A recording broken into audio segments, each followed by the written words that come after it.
The alarm screamed through the command center at exactly 600 hours. Commander Hyunwoo dropped his coffee cup and ran to the main screen. What he saw made his blood turn cold. Ships, thousands of them. They filled the space around Earth like a swarm of metal locusts. Each vessel was massive, 10 times larger than humanity's biggest warship. They hung in orbit, silent and waiting, their weapons pointed down at the planet below. Hyunwoo had commanded Earth's defense forces for 12 years. He had fought pirates, stopped smugglers, and protected colonies from raiders, but he had never seen anything like this. His hands shook as he reached for the communication panel. "Get me the president," he said, "right now." President Ji-won arrived at the military headquarters within 20 minutes. She was a small woman with sharp eyes and gray hair tied back in a tight bun. She had been a diplomat before becoming president, known for her calm voice and steady hands. But even she looked frightened as she stared at the screen. "How many?" she asked. "We count 8,000 ships," Hyunwoo replied. "Maybe more. Our sensors can't track them all." "Who are they?" "They call themselves the Vriskari Dominion. They sent us a message 10 minutes ago." He pressed a button and a new image filled the screen.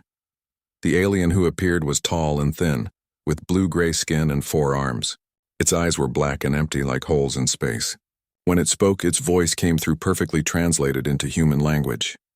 "People of Earth," the alien said, "I am the Supreme Chancellor of the Vriskari Dominion. We have come to bring order to your primitive civilization. You will surrender immediately. You have 30 days to comply with our demands." The message continued. The alien explained that humanity must give up all weapons, dismantle all military bases, and hand over control of their government. 40% of Earth's population would be relocated to work camps on distant planets. All scientific research would stop. Humans would become servants of the Dominion. The alien showed images of other worlds, other species that had refused to surrender. Burning cities, destroyed planets, millions of dead bodies floating in space. 200 civilizations had fallen to the Vriskari. 200 different species now served as slaves. "You have 30 days, the alien repeated. "If you refuse, Earth will burn. Choose wisely." The message ended. The room fell silent. Ji-won sat down slowly. She looked at Hyunwoo with tired eyes. "Can we fight them?" Hyunwoo pulled up tactical displays on the screen. Numbers and charts filled the air between them. "They outnumber us 50 to 1. Their technology is centuries ahead of ours. In a straight fight, we would lose in less than a day." "So we surrender?" asked General Minho, who had just entered the room. "No," said a new voice. Dr. Taeyang walked in carrying a data pad. He was young for a chief scientist, only 35, but his eyes looked much older.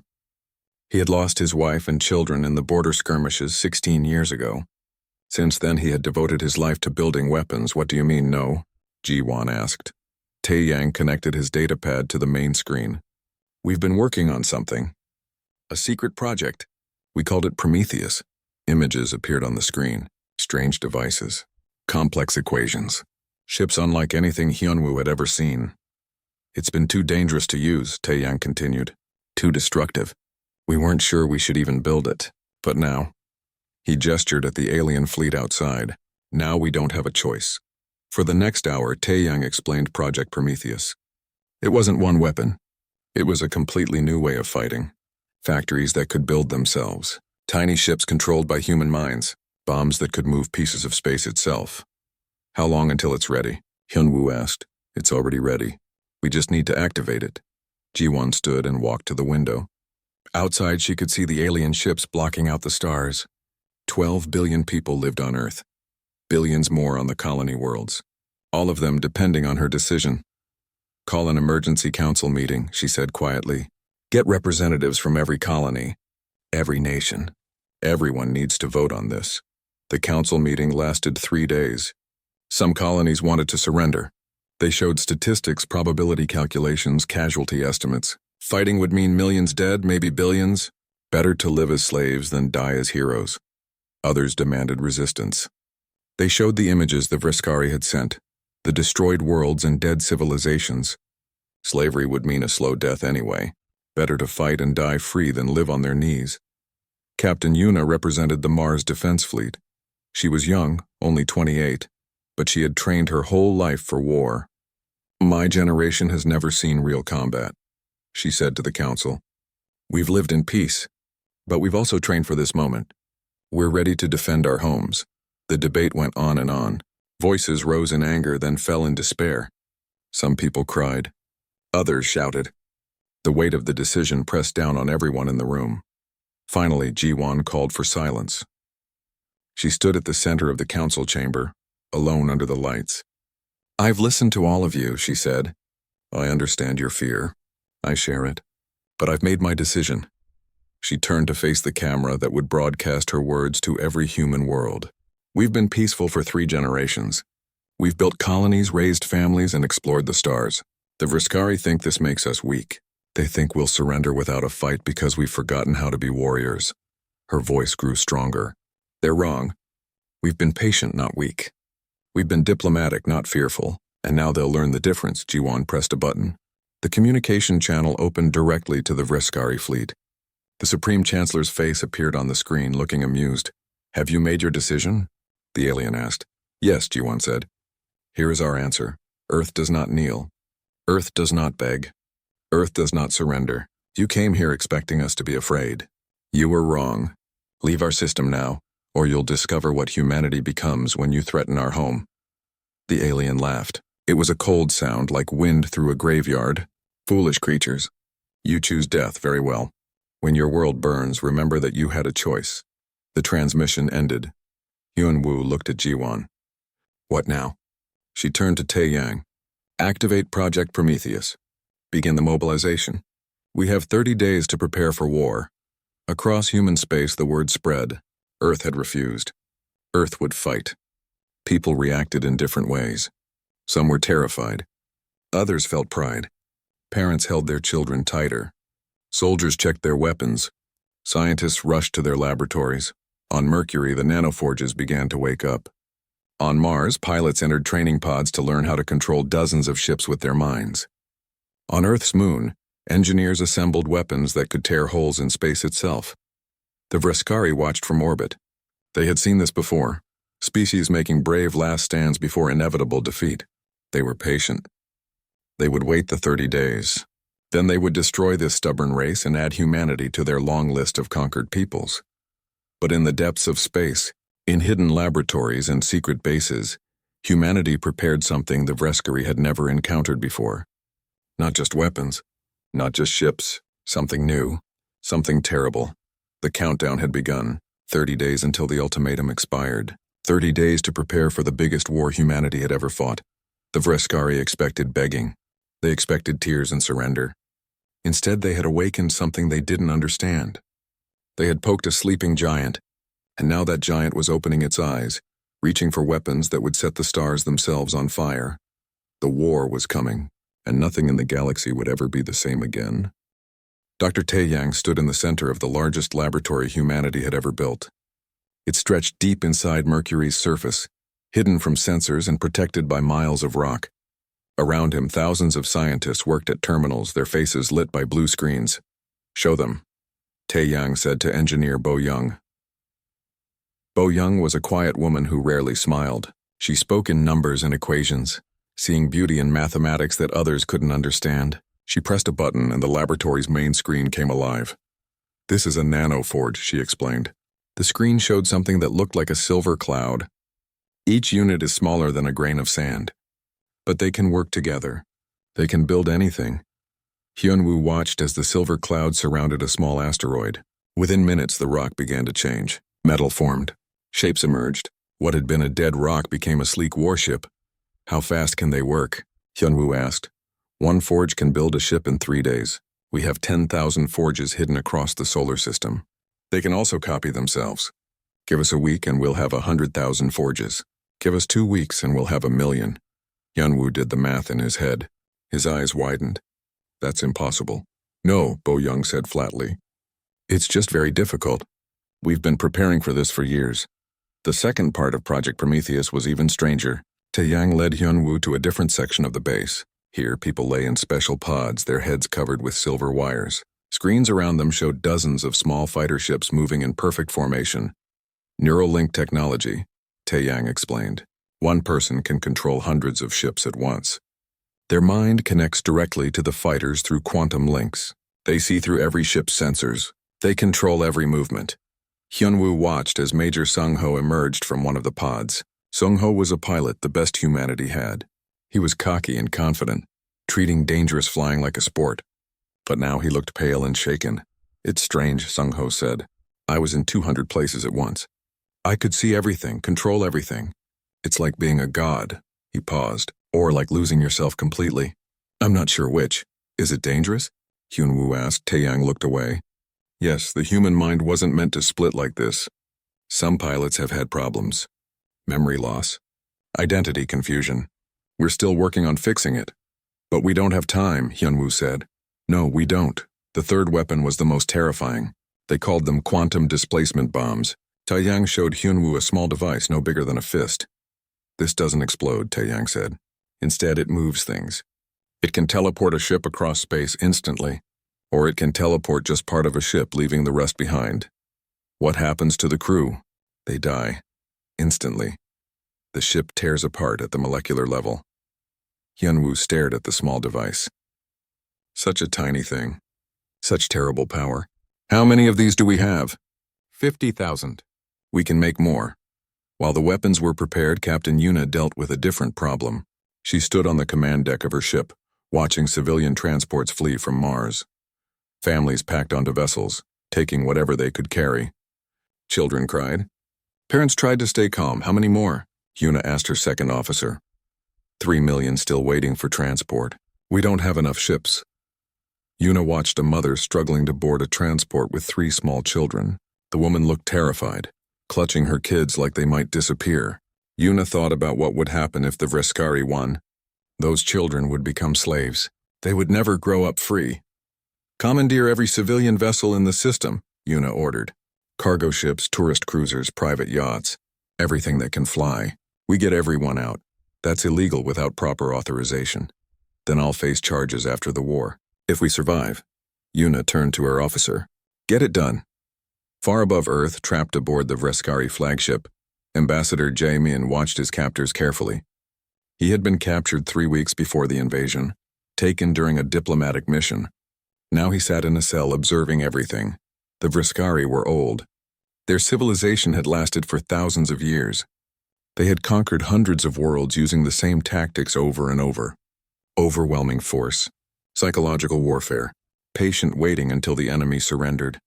But they were slow, bureaucratic, set in their ways. Jaemin watched the guards change shifts at exactly the same time every day. He saw officers follow rigid protocols without thinking. The Vreskari were powerful, but they never adapted or changed.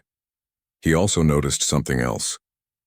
The Vreskari used slaves to run their ships, small, weak aliens who cleaned corridors and served food.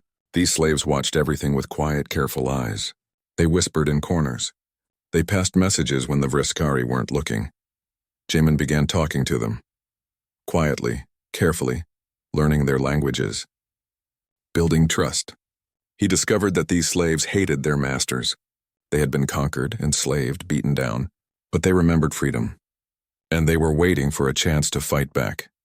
"If humanity resists," one slave whispered to Jaemin. "Will you win?" "I don't know," Jaemin admitted. "But we'll try," the slave smiled sadly. "That's more than anyone else has done in centuries." The days passed quickly.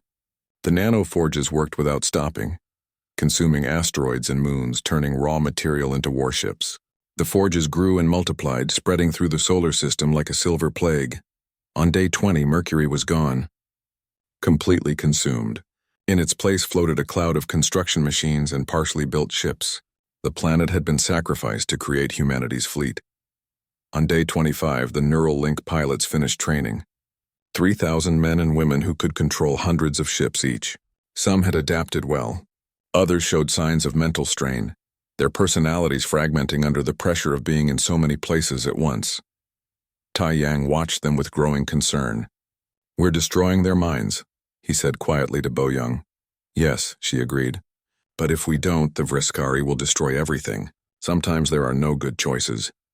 On day 28, Hyunwoo made a decision. He called Captain Yuna to his flagship. "I need you to deliver a message," he said. "Take your ship into the Vreskari fleet. Get as close to their command vessels as possible. Then broadcast a warning." "They'll destroy us," Yuna said calmly. "I know.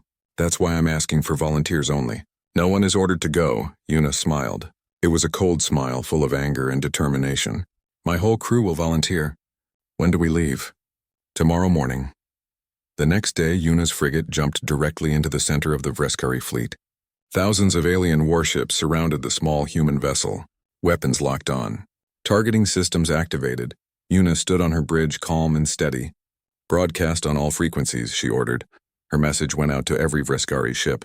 You have 2 days to leave our system. This is your only warning. Depart now or face the consequences. The Vreskari response was immediate. A massive energy beam struck Yuna's ship, cutting through shields like paper. The frigate exploded in a ball of fire. There were no survivors. The Vreskari Supreme Chancellor laughed as he watched the human ship die. Pathetic, he said. They think one ship and brave words will frighten us. Tomorrow we will show them real fear. But the Vreskari didn't notice something important. During those few seconds before the ship exploded, Yuna had released millions of tiny objects. Nanoseeds, each smaller than a speck of dust. They drifted through the Vreskari fleet, invisible to sensors spreading across hundreds of ships. The seeds settled onto hulls. They waited, silent, patient. On day 30, the ultimatum expired. The Vreskari Supreme Chancellor appeared on screens across human space. Your time is over, he announced. We gave you a chance to surrender. You refused. Now Earth will burn as an example to the galaxy. Your species will be remembered as foolish primitives who chose death over wisdom. He raised one of his 4 arms, preparing to give the order to attack. President Jiwan appeared on her own broadcast. She looked tired but unafraid. You think you've already won. You think we're helpless. Let me show you how wrong you are. She pressed a button. 300 Vreskari warships suddenly exploded from the inside.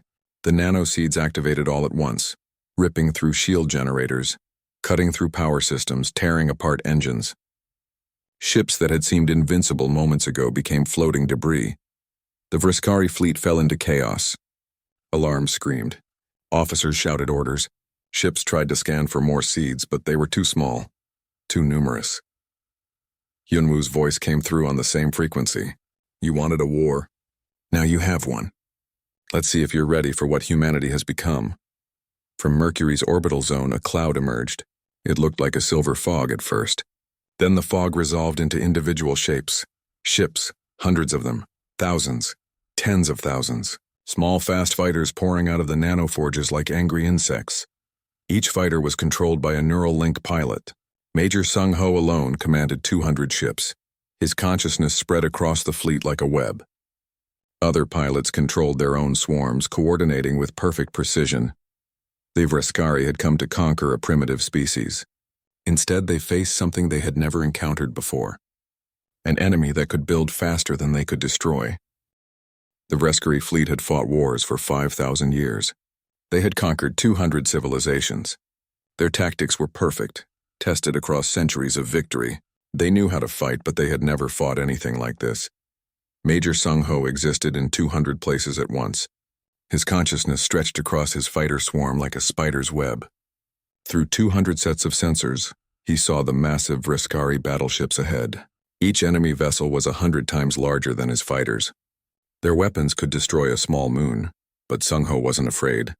He was everywhere. He was the swarm. Target their shield generators, he thought. The command went to all 200 ships instantly. They moved as one, diving and weaving through space in patterns no individual pilot could achieve. The Vreskari fired back. Energy beams cut through space, destroying fighters by the dozen. But for every ship they killed, 10 more appeared from the nanoforges. The losses didn't matter.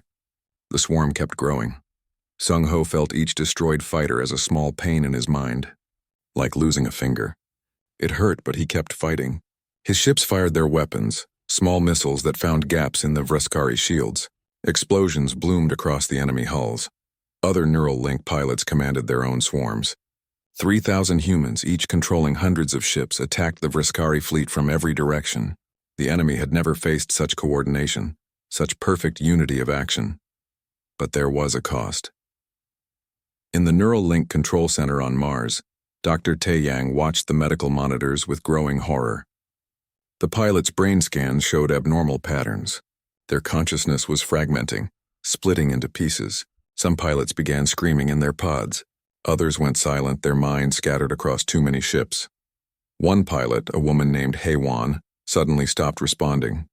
Her fighters went dark, drifting without control. When they pulled her from the pod, she was alive but couldn't speak. She stared at nothing, her mind trapped somewhere between human and machine. "How many have we lost?" Tae Yang asked the medical officer. 30 pilots are non-responsive. Another 100 showing signs of psychological damage. "Sir, the human mind can't handle this. We're killing them." Tae Yang closed his eyes. He had built this weapon. He had known it would destroy the pilots' minds. But knowing and seeing were different things. "We keep going. We have no choice." In space, the battle continued. The Vriskari adapted to the fighter swarms, deploying wide-area pulse weapons. These weapons sent waves of electromagnetic energy through space, disrupting the neural links. Thousands of fighters went dark simultaneously as their connections were severed. Sung Ho felt it like a punch to the gut. One moment he controlled 200 ships. The next he was blind and deaf, cut off from half his swarm. His remaining fighters scattered, disoriented. Across the battle zone, other pilots experienced the same disconnection. The perfect coordination broke down. The swarm faltered. The Vriskari pressed their advantage.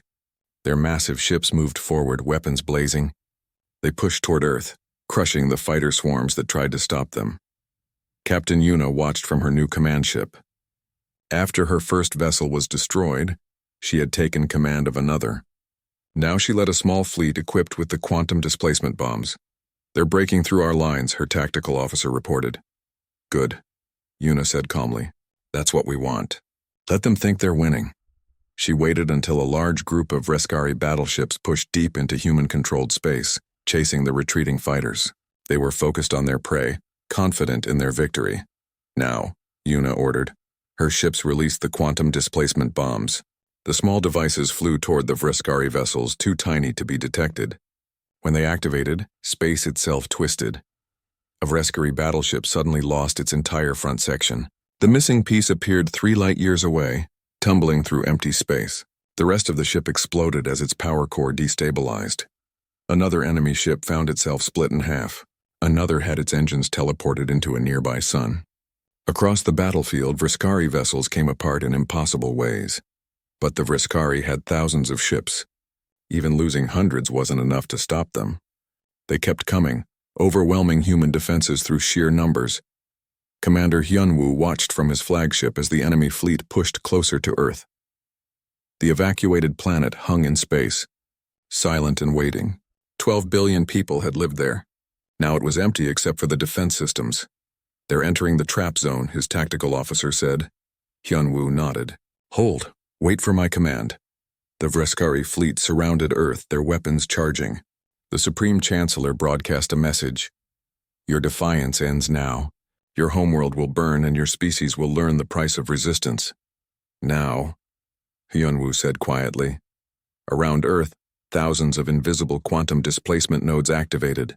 They had been positioned over months, hidden from all sensors. The nodes created a massive field around the planet. The Vriskari fleet suddenly found itself in the same physical space. 3,000 ships, each hundreds of meters long, all trying to occupy the same coordinates. The laws of physics demanded an answer. The ships compressed together, their matter fusing at the atomic level. The pressure created fusion reactions. 3,000 Vriskari warships became 3,000 small stars, all exploding at once. The blast was visible from Mars, a ring of fire around Earth, so bright it hurt to look at. When the light faded, the Vriskari fleet had been reduced by 60%, but victory came with a price.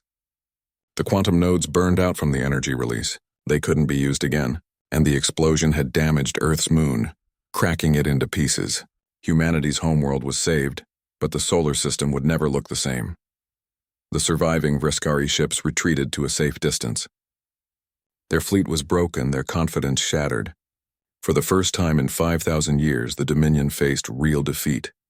Aboard the Vriskari flagship, the Supreme Chancellor stared at the disaster.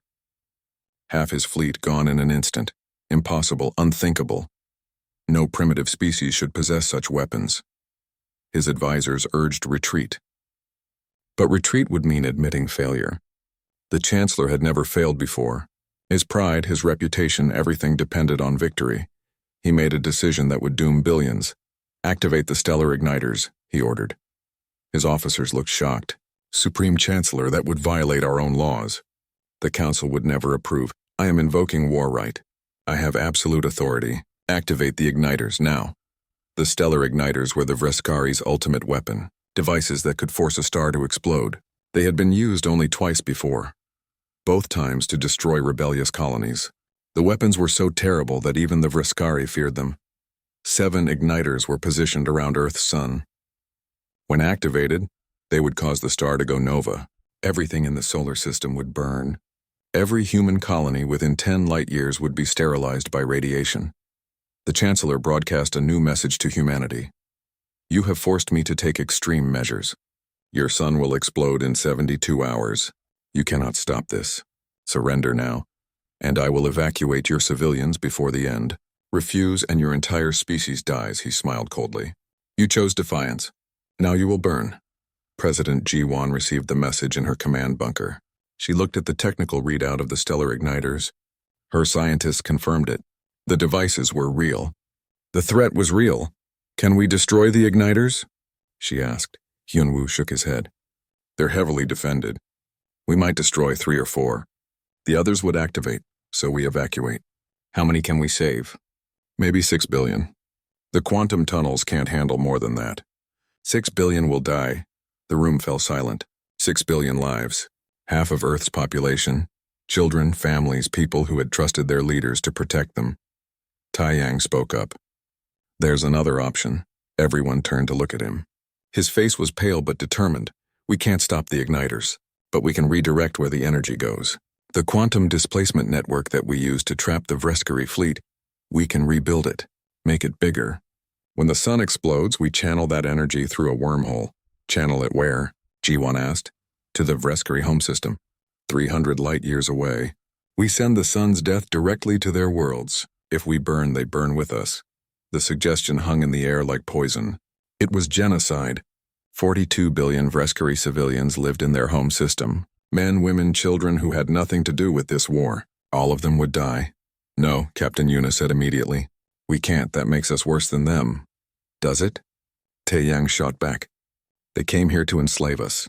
They're willing to kill billions of our people. Why should we show them mercy?" "Because that's what makes us different," Yuna argued. "If we do this, we become monsters."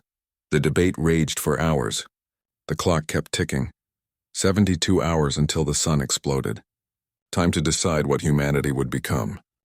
President Ji-won stood alone in her office, looking at the numbers. 72 hours until Earth's sun exploded. 6 billion people could be saved through evacuation. 6 billion more would die, or they could activate Taeyang's weapon, send the sun's death to the Vreskari home system, kill 42 billion aliens in revenge. She thought about her daughter, who had died during the border skirmishes years ago. She thought about the grandchildren she would never meet. She thought about every human who would burn in the coming fire. Then she thought about the Vreskari children. Were they so different from human children? Did they play games? Did they have dreams? Would they even understand why they were dying? Her hand shook as she made her decision. "Begin the evacuation," she ordered, "and activate Project Exodus Vengeance." "We'll do both." Hyunwoo looked confused. "Both? I don't understand." "We evacuate as many people as we can, but we also build the weapon. If we can't save everyone, at least we can make sure the Vreskari pay for what they've done." Across human space, the greatest evacuation in history began. Quantum tunnels opened between Earth and the colony worlds. Millions of people stepped through portals, leaving their homeworld forever. Captain Yuna coordinated the effort from Mars. Ships arrived constantly, packed with refugees. Families clutched small bags containing everything they could carry. Children cried for toys left behind. Adults stared back at Earth, knowing they would never see it again. "We need more tunnel capacity," Yuna's officer reported. "The systems are overloading. Push them harder. I don't care if they burn out. We save everyone we can." But the quantum tunnels had limits. They began failing after 40 hours of continuous use. Engineers died trying to repair them, burned by energy feedback. For every tunnel that was fixed, 2 more collapsed. The mathematics were cruel. At the current rate, only 4 billion people would escape. 8 billion would remain on Earth when the sun exploded.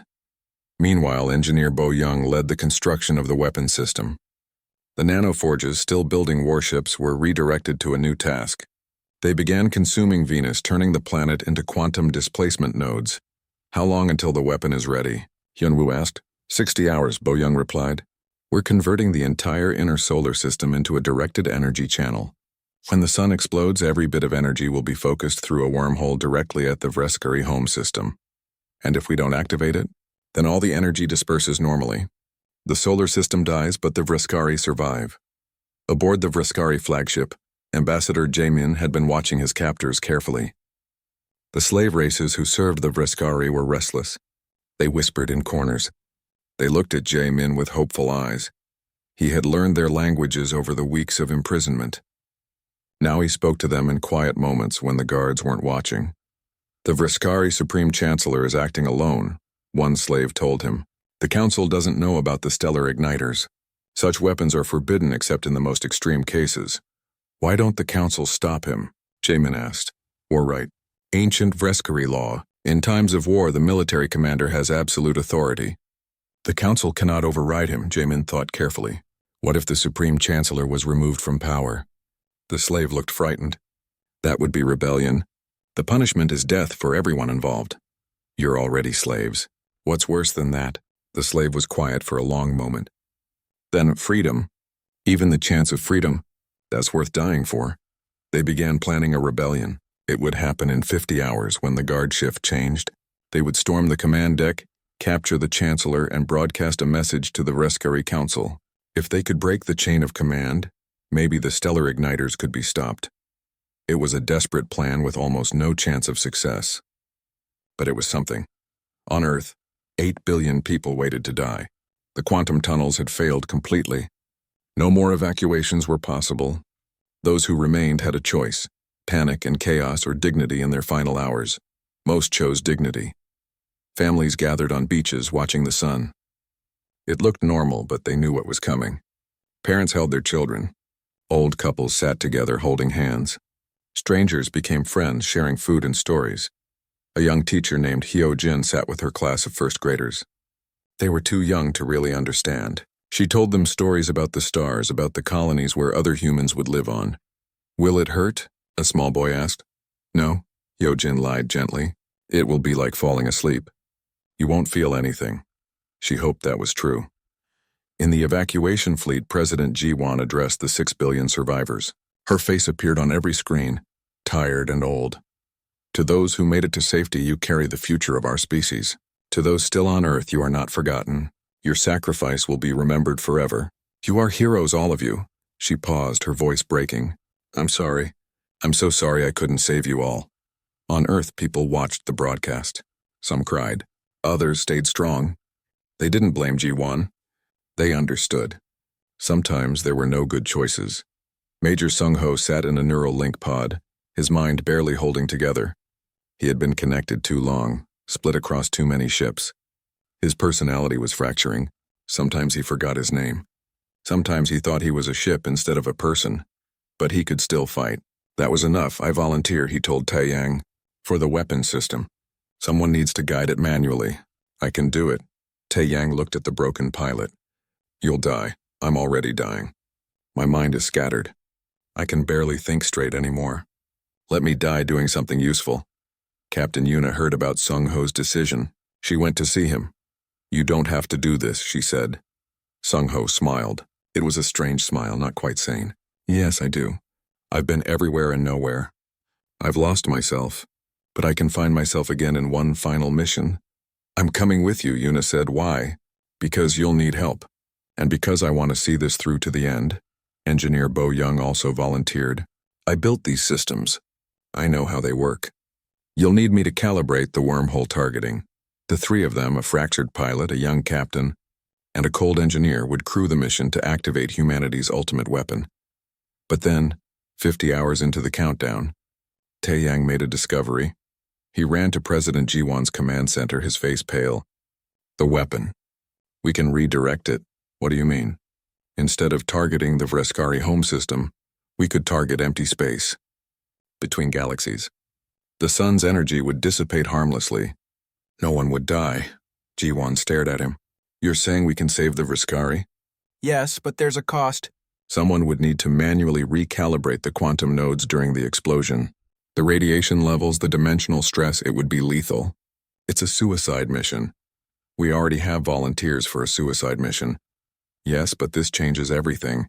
We would be choosing mercy over vengeance. We would be proving that humanity is better than the Vriskari think we are.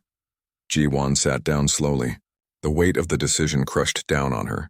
8 billion humans would die. They couldn't be saved. That was certain. But 42 billion Vriskari could be saved. If humanity chose mercy, if they chose to be better. She called an emergency council meeting. The debate was fierce. We should kill them all, some argued. They started this. They deserve to burn. No, others said. We're better than that. We show mercy because we're strong enough to choose it. What about our dead? What about the 8 billion who will die on Earth? They wouldn't want us to become monsters to avenge them. The clock kept ticking. 40 hours, 30 hours, 20 hours. Finally, Jiwon made her choice. She would broadcast it to both humanity and the Vriskari, and whatever happened next would define what humanity truly was. She stood before the cameras, alone and tired. Her hands shook, but her voice was steady. People of Earth, people of the colonies, people of the Vriskari Dominion. In 20 hours our sun will explode. 8 billion humans will die. We could not save them. This is the Vriskari's crime, and we will never forget it. She paused. We built a weapon to punish the Vriskari for this crime. We could redirect our son's death to their homeworlds. 42 billion Vriskari would burn in revenge. But we won't do it. Across human space, people gasped. Across Vriskari space, billions held their breath. Our people will enter the quantum network and redirect the sun's energy away from the Vriskari system. It will disperse harmlessly between galaxies. The Vriskari people will live. Jiwon's voice grew hard. But understand this clearly. We are not doing this because we are weak. We are doing this because we are strong enough to choose mercy. 8 billion of our people will die, but we will not kill your billions to avenge ours. This is humanity's gift to the galaxy. And our warning, we showed mercy once. We will not show it again. If any species ever threatens us again, we will not hesitate. We will not negotiate. We will burn your stars without mercy or regret. Let Earth's ashes be your reminder. Humanity does not kneel, does not beg, and does not forget. The ship was small, barely enough room for 3 people. Major Sung-ho sat in the pilot seat, his hands steady on the controls. Captain Yuna checked the navigation systems. Engineer Bo Young reviewed the quantum equations one final time. They had 8 hours until the sun exploded. 8 hours to fly into the heart of the solar system and manually redirect 17,000 quantum nodes. 8 hours to save 42 billion Vriskari from humanity's vengeance. Are you scared? Yuna asked Sung-ho. He smiled. It was his old smile, the cocky grin he used to wear before the neural link destroyed his mind. I've been scared for weeks, being in so many places at once, losing myself piece by piece. This feels simple by comparison. Simple, Bo Young said flatly. We're flying into a dying star to recalibrate a quantum network that will kill us with radiation. That's the opposite of simple. You know what I mean. They launched from Mars, accelerating toward the sun. Behind them, the 6 billion survivors watched from the colony worlds. On Earth, 8 billion people looked up at the sky, knowing these 3 strangers were dying to save their enemies. Aboard the Vriskari flagship, Ambassador Jae-min and the slave races prepared for their own mission. They had weapons now, crude things made from stolen tools and scrap metal. Against the Vriskari's advanced arms, they were useless. But they had surprise and desperation on their side. The guard shift changed at exactly the scheduled time. The Vriskari were nothing if not predictable. When the new guards arrived, they found the corridors dark. Emergency lighting flickered. Something was wrong. Jae-min and 200 slaves poured out of hiding. They overwhelmed the guards through sheer numbers, fighting hand-to-hand in the narrow corridors. Many slaves died, but they kept pushing forward. Toward the command deck. Toward the Supreme Chancellor. The Vriskari officers were caught completely off guard. They had ruled through fear for so long that they had forgotten the enslaved races were still capable of fighting back. Jae-min reached the command deck first. He pointed a stolen plasma rifle at the Supreme Chancellor. Order the stellar igniters shut down, he demanded. The Chancellor laughed. I cannot. They're on automatic countdown. Nothing can stop them now. Then you've killed your own people. The humans are redirecting the weapon. Your worlds will survive. But you've lost everything. Your fleet, your reputation, your authority. The Chancellor's expression changed from amusement to horror. No, that's impossible. It's already done. The human volunteers are entering the quantum network right now. As if to confirm his words, the Vriskari sensors detected the small human ship approaching the sun. 3 life signs. 3 humans flying to their deaths to save Vriskari lives. In the human ship, the temperature was rising. Even with all the shielding, the sun's heat was intense. Sweat poured down Yuna's face. The ship's hull glowed red, then white. First node in range, Bo-young announced. Beginning recalibration. She sent the new coordinates to the quantum node. The device was buried in what remained of Mercury's orbit, hidden among the construction debris. It accepted the new instructions and switched targets from the Vriskari home system to empty intergalactic space. 1 down, 16,999 to go. They worked in silence, moving from node to node. Each recalibration took 30 seconds. The math was brutal. They needed to retarget all 17,000 nodes before the sun exploded. At their current pace, they would barely make it, if they made it at all. The radiation levels were climbing. Yuna's hands started shaking. Sung-ho coughed up blood. Bo-young's skin was turning red, burned from the inside out. Keep working, Bo-young said through gritted teeth. We're not dead yet. They recalibrated 500 nodes. 1,000. 2,000. The sun grew brighter, angrier. Through the ship's sensors, they could see the stellar igniters working, forcing the star to collapse on itself. The process had begun. In 3 hours, the sun would explode. On Earth, the 8 billion people who would die prepared for the end. Some prayed, some sang, some simply held each other in silence.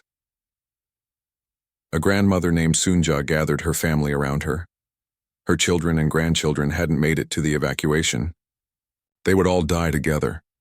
Tell me about the stars, her youngest grandson said. He was only 6 years old. Sunja pointed up at the sky. Each star is a sun, just like ours. And around each sun, there might be planets. And on those planets, people live and laugh and love, just like us. Will they remember us? Yes, little one, they'll remember. Because we taught the galaxy something important today. We taught them that humans can be strong and kind at the same time. The boy thought about this. That's good then. Yes, Sunja said, pulling him close. That's very good. In the dying ship, Sung-ho's neural link abilities were fading. His mind, which had been scattered across hundreds of ships, was finally coming back together. For the first time in weeks, he felt whole again. Himself again. I remember my name, he said suddenly, laughing through the pain. I remember who I am. I'm Sung-ho. Just Sung-ho. Not a ship, not a network, just me. Welcome back, Yuna said with a weak smile. They recalibrated 10,000 nodes, 12,000. The sun was visibly changing now, swelling and darkening. The stellar igniters were pushing it toward Nova. Reality itself seemed to bend around the dying star. Bo-young's fingers fumbled on the controls. She couldn't see clearly anymore. The radiation was destroying her eyes. I need help. I can't do this alone. Yuna moved to assist her, reading out the equations while Bo-young entered them blind. They worked together, 2 women who barely knew each other, united in the last moments of their lives. 15,000 nodes. 16,000. The ship's systems were failing. Hull breaches opened, venting atmosphere into space. The 3 crew members put on emergency suits, buying themselves a few more minutes. 1 hour until the sun exploded. 500 nodes remaining. On the Vriskari flagship, the Supreme Chancellor watched the human ship's progress. He saw 3 life signs growing weaker by the second. 3 humans dying to save his people. For the first time in his long life, he felt shame. They're actually doing it, he whispered. They're saving us. Jamin lowered his weapon. Yes, because they're better than you thought, better than you deserve. The Chancellor's authority crumbled in that moment. The other Vreskari officers saw what humanity was doing, saw their Chancellor's failure, and made their choice. They arrested him, taking him into custody for violating Vreskari law by using the stellar igniters without proper authorization. In the human ship, they recalibrated the last 100 nodes. 50, 20. Bo Young collapsed. Her body couldn't take any more. Yuna and Sung-ho pulled her to the last control panel. Together, working with failing strength, they entered the final commands. 10 nodes. 5, 3, 1. The last quantum node accepted its new coordinates. The weapon was complete. When the sun exploded, all of its energy would be channeled through a wormhole into empty space between galaxies. The Vreskari home system would be spared. We did it, Sung-ho said. We actually did it. The three of them looked at each other. They were barely alive, their bodies destroyed by radiation. But they had succeeded. Yuna thought about her mother, safe on Mars. Sung-ho thought about the sky he would never see again. Bo Young thought about the equations, the beautiful mathematics that had made this possible. It was worth it, Bo Young whispered. The sun exploded. The death of a star is a beautiful thing. For one brief moment, the sun shone brighter than 1 billion suns. Light flooded the solar system. Earth was vaporized instantly, 8 billion lives ending in a flash of light visible from distant galaxies. The quantum network activated. All 17,000 nodes channeled the sun's energy through a wormhole. The massive explosion that should have sterilized everything within 10 light-years instead dispersed harmlessly between galaxies, creating a light show that would be visible for millions of years. The Vreskari home system, 300 light-years away, saw nothing. Their 3 worlds continued turning. 42 billion Vreskari lived, never knowing how close they had come to extinction. In the evacuation fleet, 6 billion humans watched their son die. They cried, they mourned, but they also felt pride. Their species had faced extinction and chosen mercy over revenge. They had proven that humanity was worth saving. President Ji-won stood before the cameras one final time. Her face was wet with tears, but her voice was strong. 8 billion humans died today. Major Sung-ho, Captain Yuna, and Engineer Bo Young gave their lives to save our enemies. We will remember them. All of them. Forever. The Vreskari came to conquer us. They expected us to beg, to surrender, to kneel. Instead, we showed them what humanity truly is. We are not just warriors. We are not just builders. We are people who choose mercy even when vengeance is justified. But let this be known throughout the galaxy. We chose mercy once. We will not choose it again. Any species that threatens human worlds will face our fury without hesitation or regret. We have proven we can burn the stars. We will do so without mercy if forced. Remember Earth. Remember what we sacrificed. Remember what we became. 50 years passed. The 6 billion survivors spread across the galaxy, building new worlds. The 52 colonies became 200, then 500. Where Earth had been, humans built a memorial, the Remembrance Array, 9 billion crystals orbiting the remnant of their sun.